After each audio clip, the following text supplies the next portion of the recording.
Hello, everyone. This is Truth Amongst Us coming at you with, thankfully, some videos from the citizen hearing on UFO Disclosure. I apologize for taking such a long time getting these to you. I've been very busy researching certain UFO cases, but Jim Boca did give me permission to do this. However, I can only have these videos at about 10 minutes. They can't be at great length. And I was told there is certain information that I cannot include in these 10-minute clips. Jim Boca said that apparently they want everyone to seek out the originals and pay for them. And I'm absolutely all for supporting this effort, of course. So what we have here is the first night lecture with Stanton T. Friedman. And I won't really go any further than that. I'll just stop talking and play the video. And this is actually, well, it's almost not even halfway through his lecture. Well, let's start and see what he has to say. Next slide. Okay, let's get down to the earth, to the dirty stuff. Never mind the sausage. You see the guys who are driving? Does a nuclear physicist believe in little green men? Well, they're usually little. They're rarely green. Whether they're men or women, we don't really know, or neither, perhaps. I don't know. But yes, on many an occasion, Earthlings have seen little guys or gals alongside the craft they see on the ground. Landing trace cases. Ted Phillips down in Missouri has been at this for over 40 years. Last time I talked to him, about 3 weeks ago, he's now got 5,200 cases from 95 countries. And I hate to say it, but frankly, you read the first couple hundred and it's dull. Same damn thing is happening all over the planet. People see these craft on or near the ground, and after it leaves, one finds burn circles, burn rings, landing gear marks, footprints.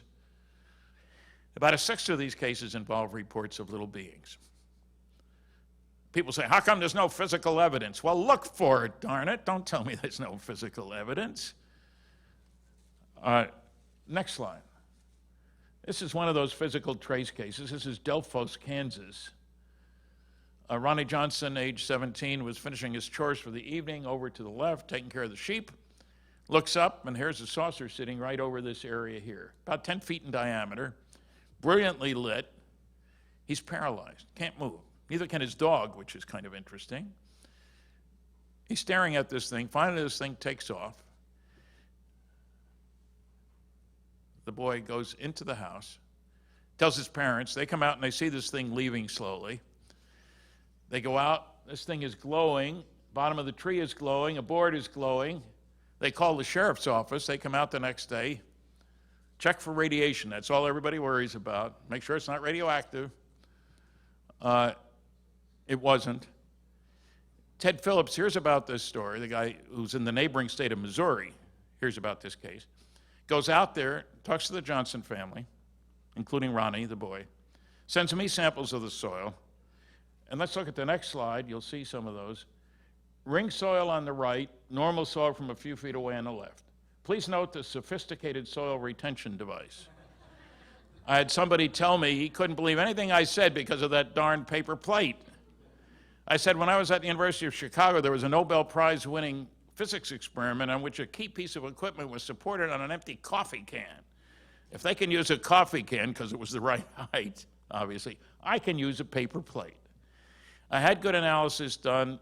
The ring soil has far too high a level of soluble minerals, probably from microwaves, to support plant growth, and for a few years it didn't grow anything.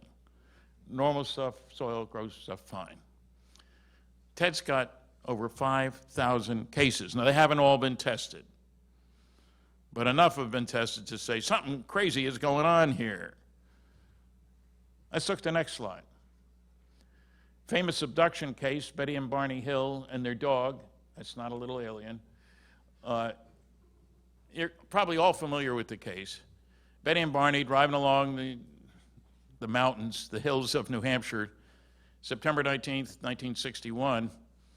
Late at night, Betty spots something strange in the sky. She tells Barney, must be a UFO, Barney. Ah, come on, Betty. It's probably a Piper Cub. Don't worry about it.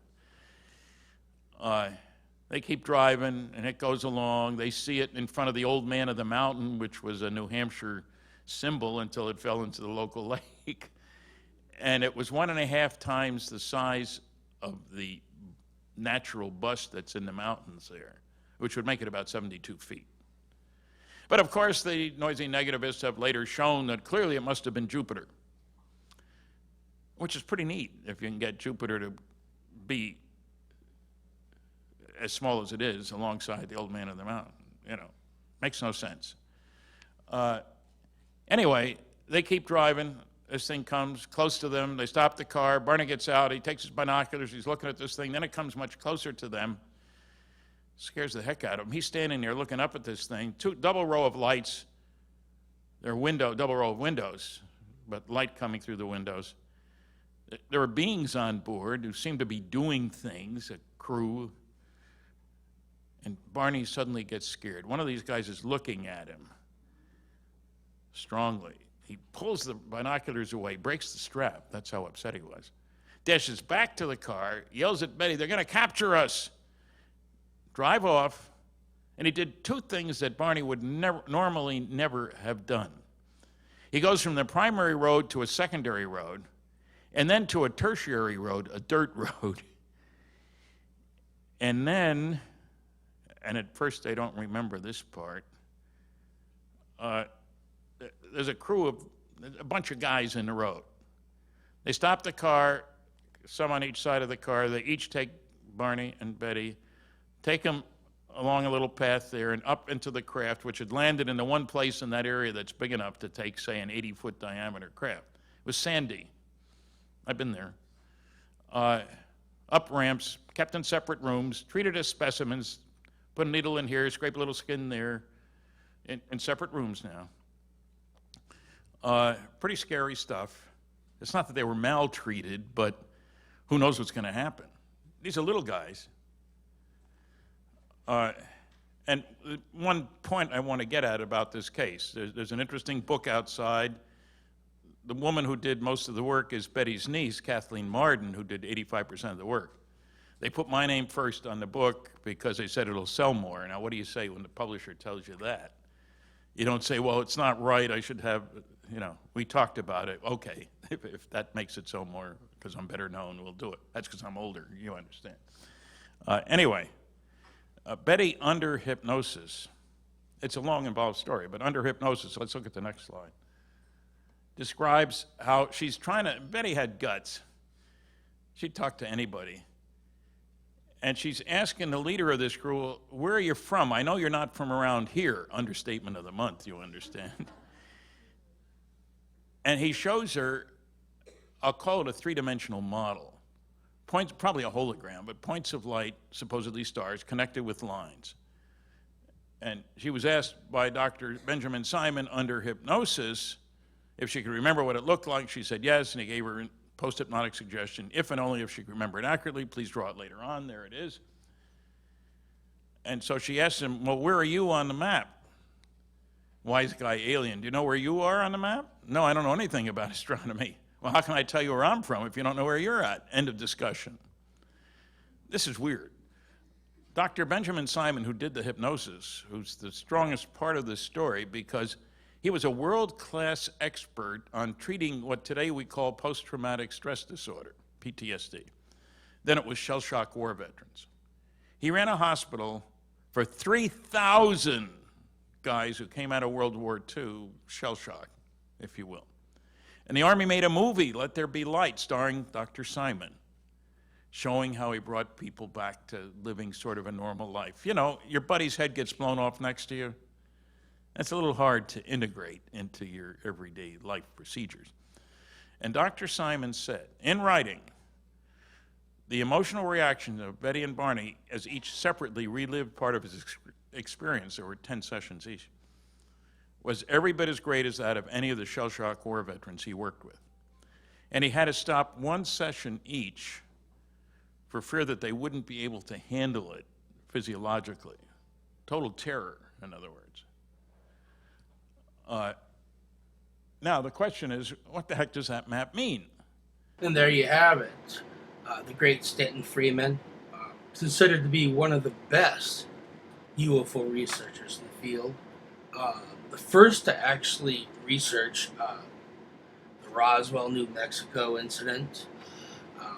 One of the first to actually interview Betty and Barney Hill, who were residents of Portsmouth, New Hampshire, who were coming back from a vacation in Canada. And they were allegedly abducted in the White Mountains. And I've been there. It's absolutely beautiful. There is a very long, desolate stretch of road that leads between what they call the Kangamanga and White Mountains. It's a desolate road. This case, the Betty and Barney Hill case, is considered the first alien abduction or experiencer case. And not only that, it also contains trace evidence, that pretty much explains the entire story.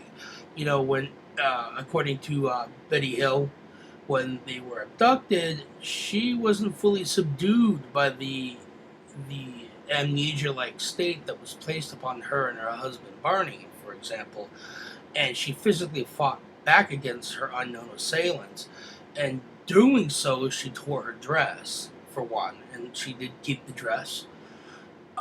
So that was part of the tangible evidence. The cup that Barney explained, which was placed on his groin, which he described during part of his hypnosis session, which unfortunately the video I just recently uploaded was only a part of his hypnosis session. It didn't include everything.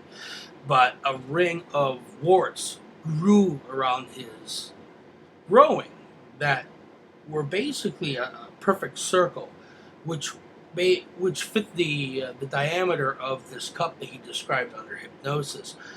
But also, the back of their vehicle had perfectly polished circles on the trunk. I believe either the size of nickels or quarters.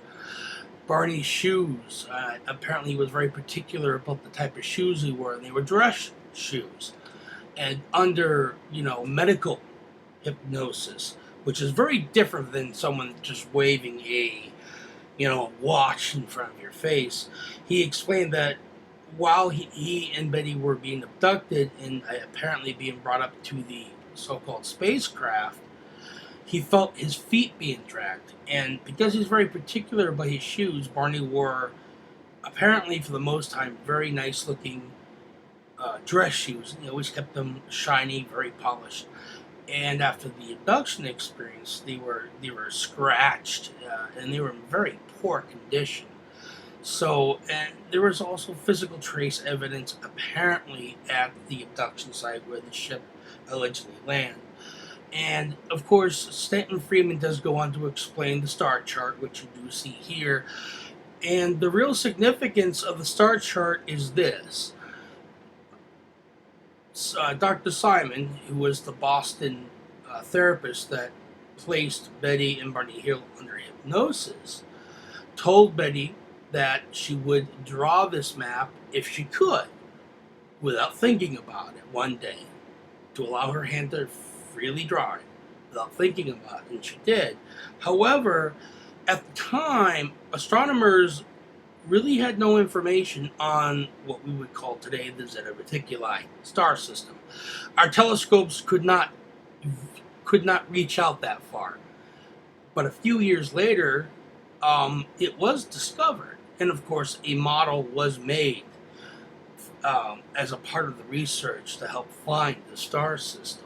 So again, if anyone, including skeptics, really want to look into this further, there is a lot of tangible evidence, never mind the actual testimony of Betty and Barney Hill, that proves that something out of the ordinary, or rather, shall I say, the extraordinary, really did happen to these two people who lived in New Hampshire.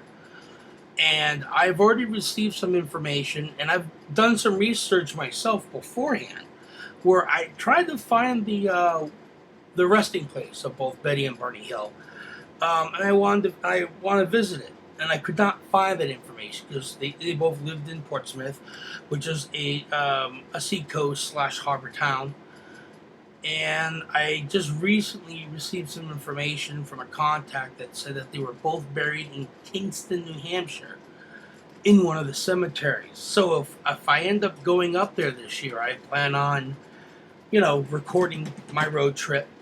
And if I find the resting site, I would like to pay respects to them. And maybe even do some research in the town of Portsmouth as well.